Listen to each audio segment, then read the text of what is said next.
Hi, this is GraphicallyAlex coming at you with all things fat related. If that's something that interests you, please subscribe. I'd love to have you. I'd also like to ask you to turn on the notifications if you love the channel so you can make sure that you get sent every video.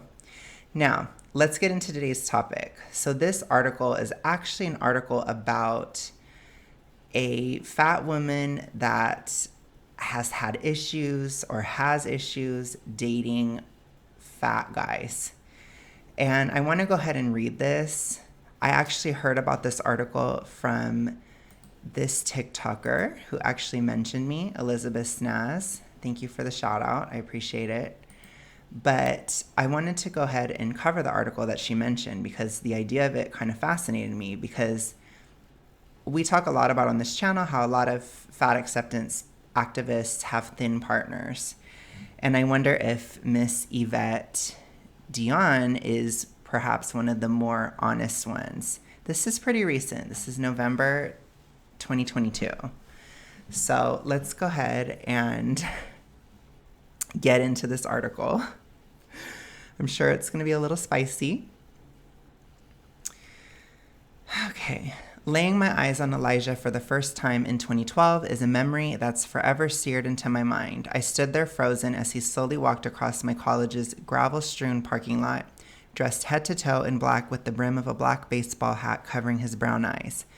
We'd connected through a dating site, so I knew that he was a plus-sized man with a gorgeous, joy-inducing smile, neat locks, a well-oiled beard, and an incessant need to compliment me every time we exchanged messages on or spoke on the phone. But envisioning the size of somebody's body based on perfectly angled photos designed to attract a partner is vastly different than confronting their body offline. This is so interesting to me to read because this is something that you hear a lot of, thin people say, or certainly people that fat acceptance TikTok people would consider fat phobic.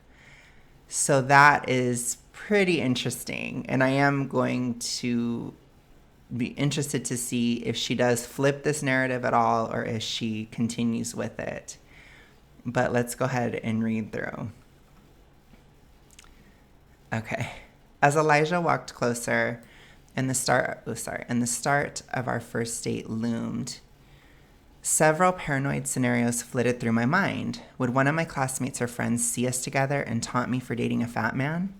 Would someone secretly snap photos of us and then spread them on social media as a way of poking fun at us, a fat couple?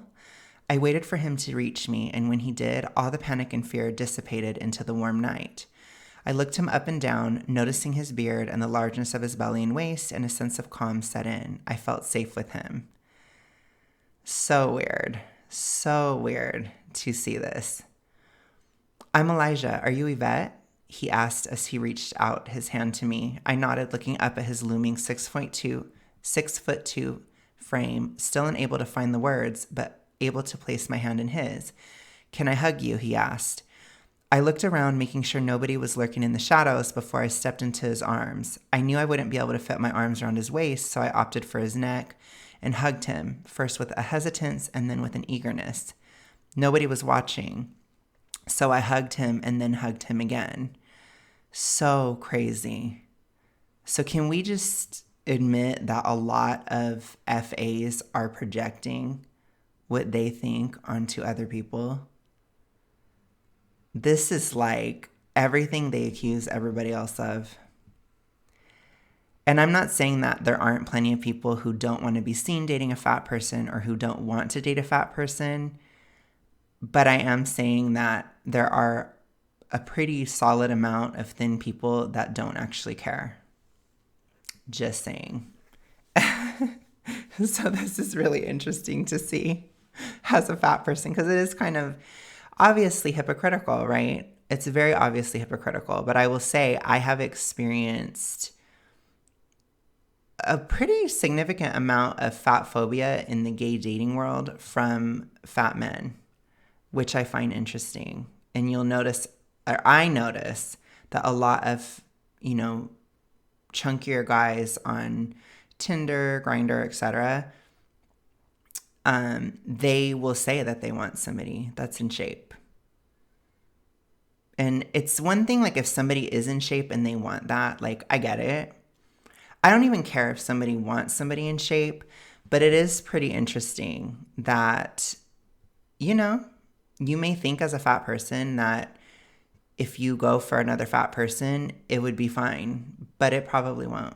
Because I've noticed a lot of times if you're fatter than that fat person, they're probably not going to be interested in you. So it's kind of interesting. Okay, let's continue. As long as we were in this secret bubble, away from prying eyes, I was interested in getting to know him. This is so toxic. Just for the record, this is really cruel. After we'd hugged and I'd inhaled his scent, a mix of weed and a clean-smelling cologne, he enclosed my hand in his and walked me to his car. That was the closest Elijah ever got to stepping foot on my college campus. For the record, weed is definitely weight gain city, so I'm not that shocked there. Okay, let's continue. I'm sure that made somebody mad. We'd met on one of those dating sites that many college students frequented in the 2010s. Elijah, unlike so many other men I've encountered, had a profile that was completely filled out. He had multiple photos and a bio that explained why he had moved from California to North Carolina, and he spelled out his intentions clearly. He was open to casual relationships, but really wanted a girlfriend who would eventually become his wife.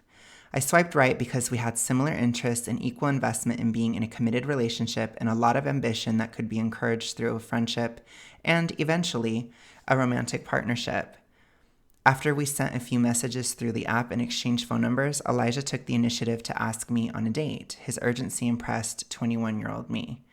So it's interesting because I have seen a lot of times that fat acceptance activists, they are very ambitious people.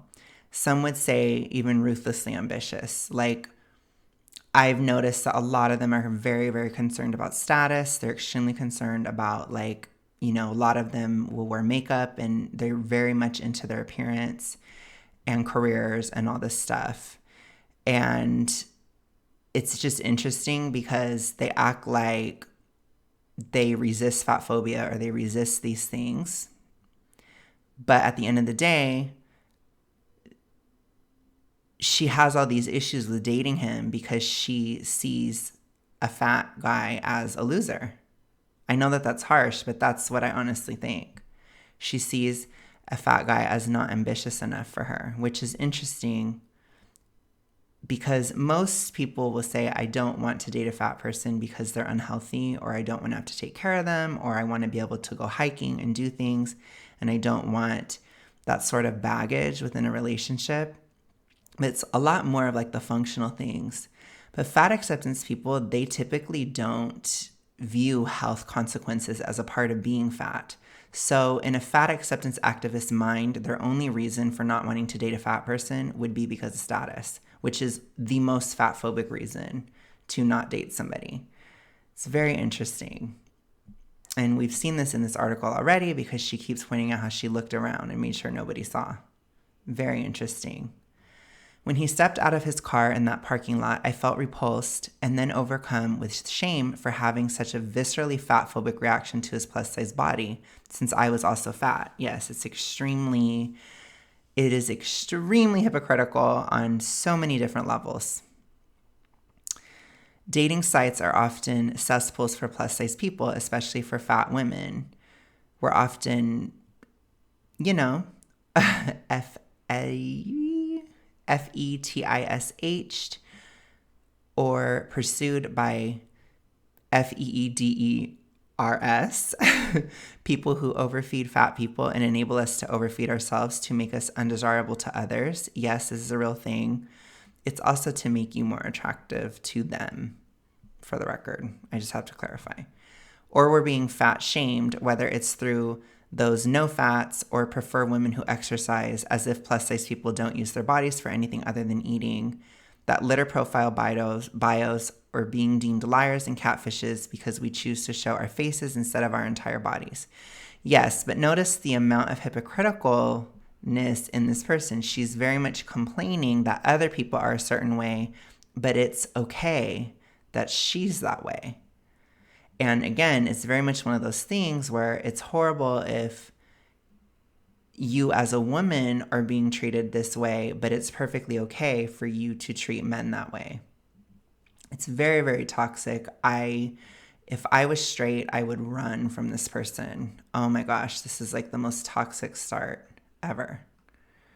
Men on dating sites have called me thickness and fat queen in introductory messages that have even told me that I should lose weight before trying to date. That's all kind of cringe. I would say that dating websites are a cringe fest of all, and everybody gets weird messages, literally everybody, no matter what. So it's just a part of the thing. You get toxic messages. I don't think that would go away even if you were thin.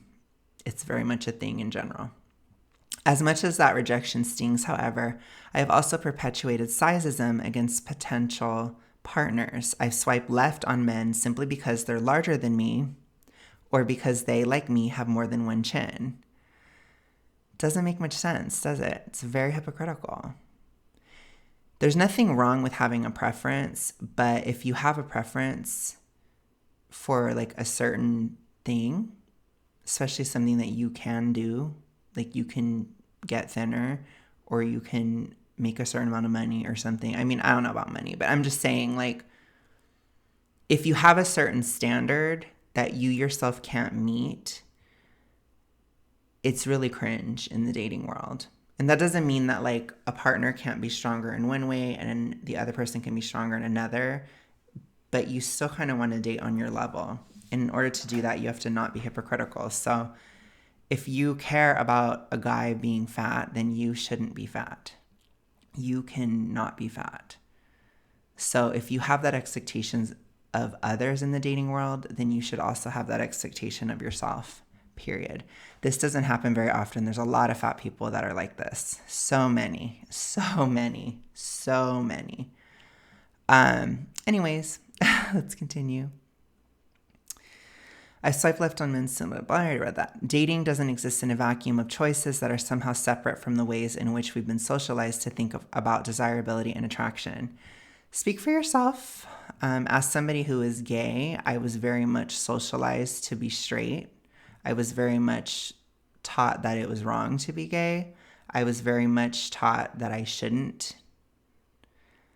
And so every single time that I'm on a dating site, I am engaging in a vacuum of choices. Like I don't, so speak for yourself is all I'm trying to say. I'm sure a lot of other people don't consider other people that much. I think that's just you. But again, you care so much about what other people think, so I'm not surprised.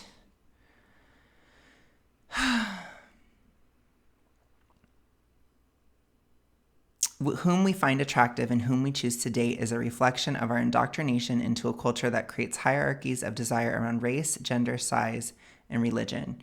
But knowing how attraction is colored by oppression doesn't excuse the shallowness that often guides my dating decisions. Again, this is you.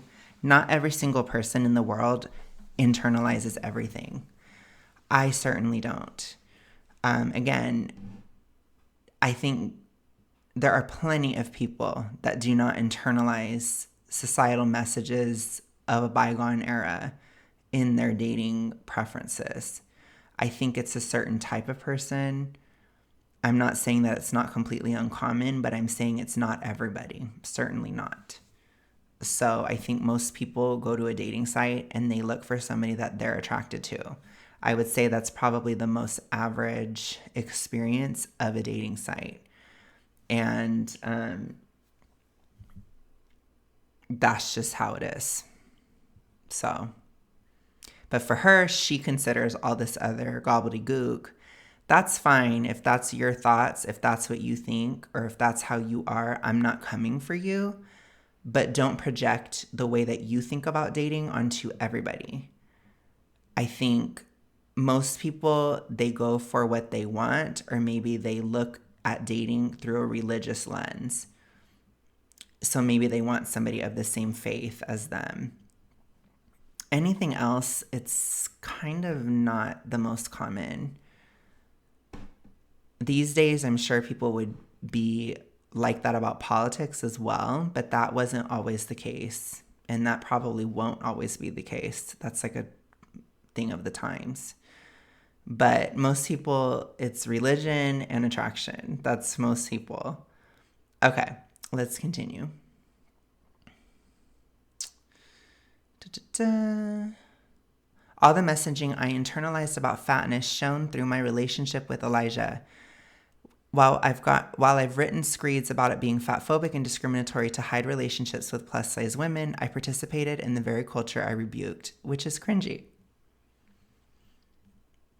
I mean, it's good to have self-awareness, but it's just like, damn, you know? This is just brutal. Okay. Our first 3 dates were so delightful that I became convinced I was meant to be in a relationship with Elijah, yet I couldn't express this to my friends, classmates, or relatives because they'd already started making insensitive jokes about our courtship. I downplayed our relationship as they pointed out that we were they pointed out that we were a mismatched couple because we're both fat. That's weird. My friends bombarded me with uncomfortable, penetrating questions. How would we have sex? Did I worry about eating in public with him since we were both fat? Oh my gosh, who are her friends? Wow, these are pretty weird people. Would we have fat babies? With shame and embarrassment blossoming in my belly, I swallowed the discomfort and humiliation, laughing and answering their questions as if we were all in on the same joke. I honestly would be so truly offended by my friends if they were talking to me like that. I think that's extremely disrespectful, and I would probably be disgusted if somebody was talking to me like that. I'm not even gonna lie. And it goes to show, like, a lot of these fat activists, they act like they're so sweet and nice and all this stuff, but look at who their friends are. This is toxic. You know, only mean girls are friends with mean girls. I know that because I'm mean.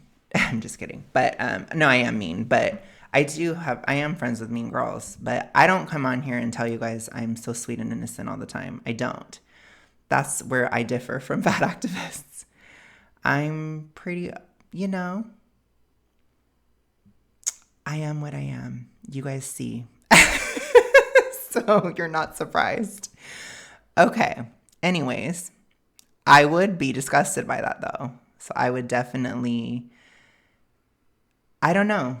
I don't know if I would associate with people like that. Like I like being mean, but there's mean and then there's just like downright cruel. And mean girls, no, you're not supposed to be mean to each other. I don't know. It's a code, okay? Period.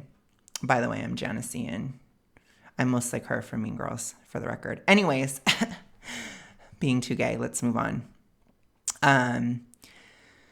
The only party who wasn't privy to the framing of our relationship as a humorous bit was Elijah. I was into him, but not enough to shut down the sizeism being perpetrated against us. Cringe. Broaching the topic, calling them out, and holding them accountable for the fat phobia that had crushed Elijah and me our entire lives was too difficult. So I chose to confront the trauma in private. I'd internalized so much fat-phobic rhetoric that dating Elijah seemed like a sin. So weird. These people are so weird, I swear. At the outset of our relationship, he was incredibly doting and devoted. He would prepare my favorite meal at the time, fried pork chops, macaroni and cheese, and broccoli, and bring it to me in that parking lot. I never let him move beyond. He brought me flowers, surprised me with gifts, and even helped me decide which graduate school to attend. But on the night he asked me to pack a bag because he'd planned something special, competing desires, wanting to be intimate with someone I cared about and wanting to avoid being the butt of the joke, clashed. Wow. Elijah rented us a beautiful hotel room, complete with a jacuzzi, a table with a spread of some of my favorite foods and desserts, and rose petals that led from the door through the small living room and into the bedroom. He'd put so much effort into making the first night we were supposed to have sex special. But even as he massaged my neck and my shoulders, gently tilted my head back so that he could softly plant his lips on mine, those haunting questions from my friends and family crushed my chest like a large boulder that I didn't have the strength or willpower to remove. See, this is just really bad. I don't care who you are. Like, I understand wanting like a partner to fit in your life, but at the same time, you should not choose your dating preferences based on everybody else in your life. Like, at the end of the day, you're the person sleeping with them. Do you find them attractive? Okay. Like, are you both consenting adults? Are you single? You know, you're both single, all this stuff. Yes. Okay. It shouldn't matter. You know what I mean? You're not doing that to please everybody else. Like, that's a very intimate, private thing. So, I don't know. This culture of I'm going to choose to date somebody based on what other people think, I think that's why there's a lot of divorces these days. This is just not healthy. After dinner, Elijah made his move. There was kissing, the fondling of my breasts, the removal of my nightgown, the lingering heat between us, and me pushing him away as he tried to climb on top of me. I blamed the rejection on him not having a condom, but I knew it wasn't just the lack of protection that made me turn to my side, wrap the blankets tightly around myself, and whisper that I couldn't have sex with him. Are you serious? He asked as he pulled on his shirt and boxers. I'm only with you. You're my girlfriend. Why do we need to use a condom? Okay, that's a little weird. I quietly reiterated that I couldn't have sex with him without protection. He sighed before grabbing his car keys and leaving the hotel room, making sure to slam the door. Oh. Gosh, that's a little weird. This whole situation is so weird. So weird. Slight nice guy syndrome, but also too, like, it's weird for her to like go all that way and then be like, I can't. It's just kind of weird, but whatever. I mean, obviously, it is her right to do that, but it's just a little weird. It's weird on both of their parts. Honestly, I think it's weird for both of them. But we've already established this is a really toxic relationship already. So my mind raced as I waited for him to return. What if he didn't come back? What if he went to get condoms? What if I ran out of excuses? I decided that falling asleep was the best option because maybe my mind would be clearer in the morning. Eventually, Elijah did come back with condoms, but as he tried to nudge me awake, I purposefully sunk deeper into sleep.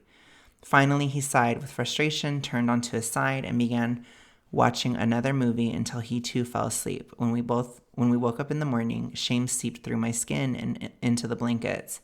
How could I be so repulsed by someone I cared about? Wow, this is just crazy. Whew. Yeah, but I guess this is what they want all of you guys to go through, and this is what they want all of us fat people to go through. Jeez, this is brutal. How could I deny sex to someone who treated me with so much care and tenderness? If you're not attracted to him, you're not attracted to him. I feel like she is blaming everybody else and she just didn't feel it, which is fine. But then accept it if people feel that way towards you. And that's the part that they can't understand. That's the part where it just doesn't connect because they're very selfish. It's very selfish and hypocritical to expect a series of rules for other people and not yourself. And a lot of FAs are like this. It's so toxic. This is just so toxic all around. No matter how much I tried to reason with myself, I couldn't move past the size of his body. I couldn't have sex with him. Though he seemed to be the partner I'd been searching for and we'd even talked about getting married and having children, I couldn't envision a future with Elijah. I was a willing participant in perpetuating the fatphobic idea that Elijah and I weren't meant to be together because of the size of our bodies. When I told my friends about turning down Elijah's advances, I framed it as a joke. I thought he was going to crush me, I said with glee, taking joy in their laughter. It has been fun, but we have no future together, I continued. I can't F a fat dude. He was the punchline in my cruel jokes, and I knew he always would be. My relationship with Elijah was a reminder of the insidious power of social factors like outside judgments, societal expectations, and of course, what we see on screen. Don't blame everybody else for your shitty personality, please. I have said this before, and I'm pretty sure this person is a millennial, but I am so sick of millennials blaming everybody else for their shitty personalities. As a fellow millennial, stop. I am so sick of that crap. I have dealt with it my whole life as a millennial. I am so tired. Take responsibility for the fact that you have a horrible personality, please. That you are a fake person. I'll just say that. Plus size couples don't exist, at least not in popular culture. This is insane. So you're trying to say that there are no fat couples in TV. I can think of Mike and Molly right off the bat. I could probably think of more, but it's like, come on. This is just stupid. While the CDC estimates that 36.5% of adults in the United States are obese, a pesky term that doctors use to tell you to lose weight every time you come into their office, TV shows and movies are primarily populated by thin actors who don't mirror the actual population. It's because it's just like aspirational, like Hollywood and stuff. Nobody wants to see a romance movie with ugly people. No offense, but it's aspirational. Like art, and especially movies and stuff, it's supposed to be a amplified version of reality.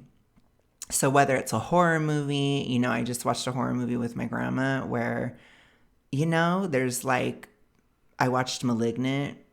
I actually thought it was a good movie, but I'm just saying, like, there's a lot of horrific, paranormal type stuff going on in a horror movie that doesn't really happen in real life. But it's a amplified version of reality. That's art. I guess this person doesn't understand that. So it's the same thing with a romance movie. That's why something like Bros is a complete fail, because the main character was not that good looking for a romance movie. Whereas like Brokeback Mountain was extremely popular because both of the guys in that movie were really attractive, especially to women. You know what I'm saying? And to gay men as well. But I'm just saying, like, it's the same thing why this other gay movie, Red, White, and Royal Blue, is like extremely popular. It's because the actors are good looking. It's a part of an amplified reality. That's why rom-coms are supposed to have beautiful women and beautiful men. And it's just this, it's like an idealistic version. So you yourself are saying how unattracted you are to a fat guy. Why would somebody cast somebody in a rom-com that is fat if it could impact their sales, or if they could have a similar reaction, like if the audience can have a similar reaction to the one that you did? I mean, think about this a little deeper, please. When we're in real life, I think most people have realistic expectations in real life. It's not always going to be Ashton Kutcher and I think her name's Mila or something. The ones that are on That 70s Show. It's not always going to be like super hot people. It's going to be just average people in your average life. You know what I mean? I don't know. It's just weird. This is just so delusional. Anyways, okay. Let's see. It's no surprise that fat couples are a rarity on television. If we see a fat person in a relationship at all, it's often as part of mixed-size couples, a plus-size male star partnered with a smoldering woman who is seemingly ill-fitted for him. Take Doug Heffernan on The King of Queens, for example. Isn't he fat too? Oh, he is. Oh, yeah. No, yeah, that was the other one. Sorry, I was mixing it up with Mike and Molly. Gosh, I am not. If you guys can't tell, I do not watch TV that much, period. Whoa. He is fat, clumsy, untrustworthy, and often cruel, but somehow he marries Carrie, a drop-dead gorgeous legal secretary. Or picture Cheryl and Jim on According to Jim, Peter and Lois Griffin on Family Guy, Philip and Vivian Banks on The Fresh Prince of Bel-Air, Gloria and Jay Pritchett on Modern Family, Miles and Iris in The Holiday. Mixed-size couples dominate television. When we do see plus size couples, the caveat is that their relationship must revolve around their mutual quest to make their bodies smaller. On Mike and Molly, okay, when Molly Flynn walks into her first Overeaters Anonymous meeting, Mike Biggs is at a podium oversharing about his desire to gain control over what he eats so he doesn't become an old, lonely, fat person with 6 or 7 cats who happen to wander into my gravitational field. On This Is Us, Kate Pearson and Toby Damon also meet in a weight loss support group because apparently that's the only place where 2 fat people cross paths. That is funny. Plus-size couples like Mike and Molly and Kate and Toby are forced to perform contrition for seeking happiness while not fitting into a thin ideal. Still, despite all the trauma written into their stories, love sustains their union, which is something fat women need to see on screen. We need to see a fat woman being supported and nurtured by a partner who could care less about her ability to sustain weight loss. I don't know. I just think that this is such a reach. I feel like her back just broke. Because it's like, really? Like, you were trying to blame television for why you didn't find a fat guy attractive? Isn't it much more likely that it was biological? Because I can assure you, as a gay man, biology is what makes me attracted to men. Certainly had nothing to do with social forces. I can assure you of that. Jeez.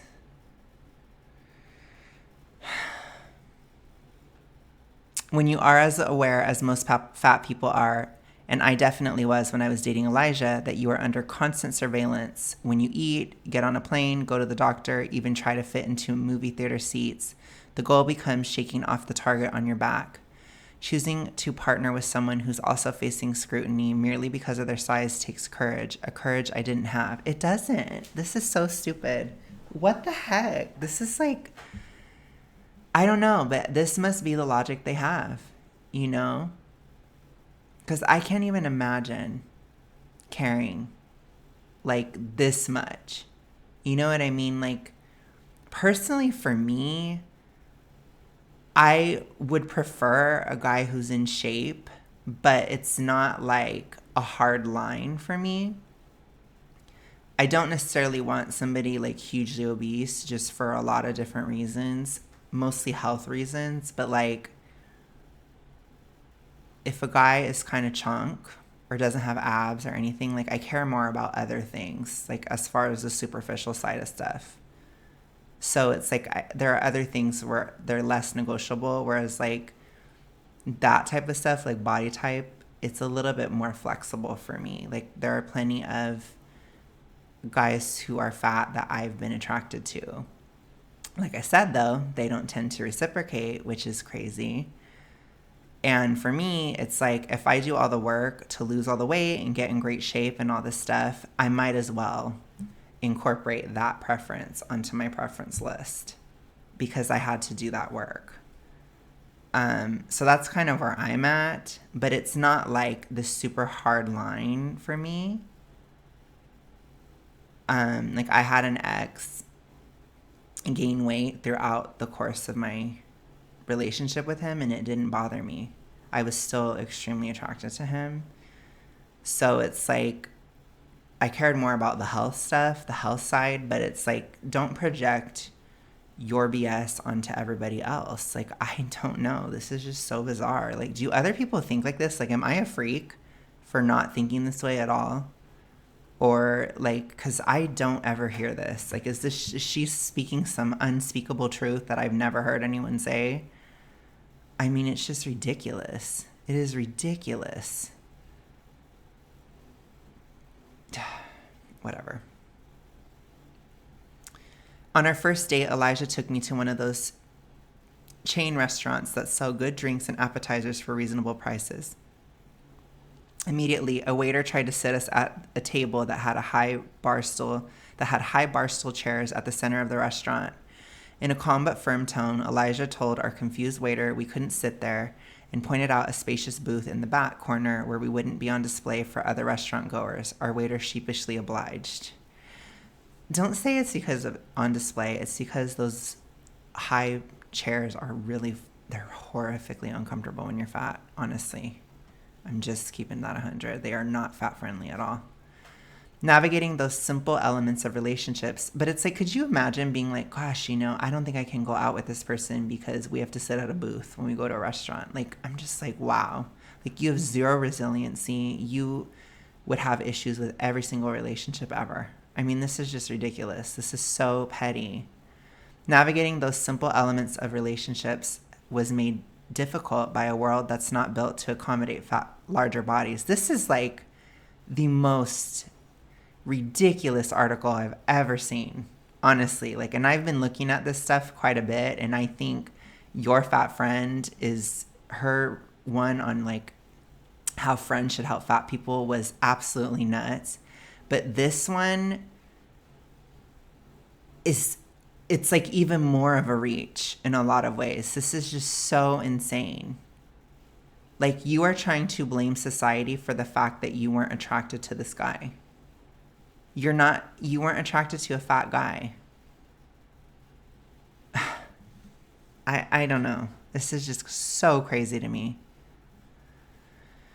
A fear of becoming a public spectacle, a fat woman dating a fat man, made me push Elijah away for nearly 2 years after our hotel room debacle.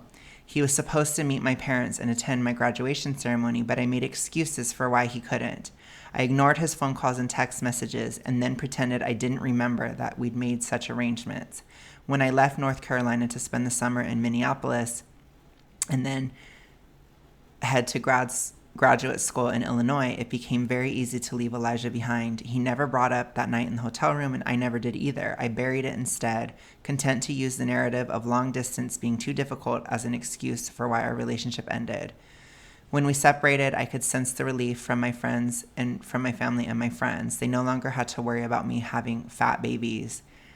Gosh, these FA things in society are so stupid. Weight is not genetic. So dumb. You guys are so dumb, I swear. Or being stared at as we walk down the street. In their eyes, ending my relationship with Elijah was a return to normalcy. No, it isn't, because you're still really, really fat, which is still not normal. Like, I don't know. It's not normal to be super morbidly obese. Like, I refuse to consider that normal. The lack of accountability and responsibility of this person and self-awareness. 6 months after we broke up, I sent him a message on Facebook as I walked a treadmill in my personal trainer's private gym. I couldn't shake Elijah or the affectionate moments we had shared or that quiet inner voice telling me he hadn't deserved to be shunned in that hotel room. He quickly responded to my message and we fell right back into a routine as if no time had passed. So weird. We decided to continue a long-distance relationship until I finished grad school. While outwardly, I expressed disappointment about not being able to move in together, internally I breathed a sigh of relief. Oh my gosh, this is so toxic. I didn't have to worry about integrating him into my small college town or about being ostracized. When I visited him in North Carolina in April 2013, 1 year after I'd graduated, we had sex, a lot of it. We locked ourselves in a hotel room for nearly a week, only coming out to get food, and in the privacy of our own space, I was able to be myself and really push aside all the negative thoughts about our bodies. Good sex wasn't enough to sustain our long-distance relationship, which we decided to end for good in June 2014, nor did it put an end to my battle with the internalized fat phobia that dictated so much of our relationship. Yeah, I'm not shocked. Even now, years after we've separated and I've learned about fat acceptance and the politics of desirability, I still find myself swiping right on the majority of plus-size men. It's unclear if I'll ever be able to partner with a fat man, or even if I deserve to. But I'm at least on an ongoing journey to unlearn fat phobia, and Elijah is still the conductor who first put me on the train to doing so. Wow. I will just say, I would be so angry if I was, love that spawn, hold on, sorry. I would be so angry if this article was about me. Like, could you imagine? And he probably saw this, because people tend to keep up with exes and they see things, and that his friends were probably like, oh my gosh, did you see what she wrote about you? This is just wild. That is horrible. Horrible, horrible, horrible person. Like, I'm sorry, I'm judging. Absolutely. That was crazy. I thought we were going to have some kind of narrative where at the end she's like, but I realized society was bad and I was wrong and I changed my mind. No, she didn't. She's still the same. This is what I'm telling you guys. I've been saying it. The most fat phobic people are fat people. It's just a fact. I don't care what anyone says. There are plenty of thin people that are fat phobic, but holy crap. This article was probably... Wow. Let me know what you guys think in the comments below. Please remember to like this video. Like it for me, not her. But I will talk to you guys again soon. I am going to go to the gym now because that was truly horrific. I will see you guys later. Bye.